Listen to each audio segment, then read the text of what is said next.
السلام علیکم کبیر خان ما یو سورج مخکې ما ویډیو اپلوډ کړی و که خیالم راځي په دې غواګانو په زناورو باندې یو قسم له بیماری راغلی څوک ورته کرونا وایي څوک ورته څه قسم نومونه ورته وایي خو بس یو د خدای پاک عذاب دی یو قسم له اوبه ده په زناورو باندې راغلی ده نو یو څو ورځې مخکې ما په هغې باندې ویډیو جوړه کړې وه هغې کې ما یو ډاکټري علاج ښودلی و ماشاءالله په هغې باندې ډېر ښکلی فیډبیک راغی په ټیک ټاک یوټیوب فیسبوک ښه ښکلی ویوز پرې رالل وکتلو ډېرو کسانو ځکه چې ډېر ښکلی علاج ما ښودلی و په هغې باندې خو نن در سره بیا په هغه سلسله کې دا ویډیو شریکوم چې دا یو کاکا دی د دیر سره تعلق ساتي نو د یو کورنۍ علاج ښودلی دی چې ماشاءالله دا هم ډېر ښکلی علاج دی هغه دی په خپله لکه تصدیق کوي چې ما په خپله غوا دپاره غواله مې کړی دی خپله غوا مې بیماره وه هغې دپاره ما دا دوی جوړه کړې وه ورکړې مې ده نو الحمدلله غوا بلکل برابر ده نو دا علاج د څه شي دی او په څه طریقه باندې دی نو په خپله د کاکا دا خبرې واورئ چې تاسو پرې پوه شئ شپږ بوټې اوږه شپږ چکۍ ګوړه په دریو ګوتو کې لږ زنکۍ سپیرکۍ زنکۍ د سپیرکۍ صحیح ده او د جوار اوږه چې دی خوري بیا جوار وړه څونه هغه بس یو چون چې یې پکې چې خالص هغه ورته حل شي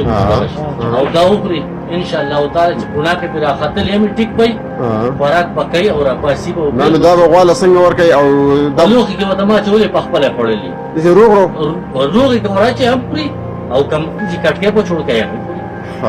او که پیړۍ کوي څوک یې پیړه کوي پیړه کېږي او دا خبره دغه بیا ووایه څلور څه څلور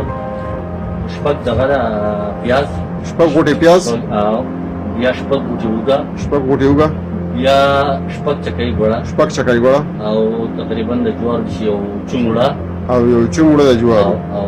تقریبا سپیرکۍ او داسې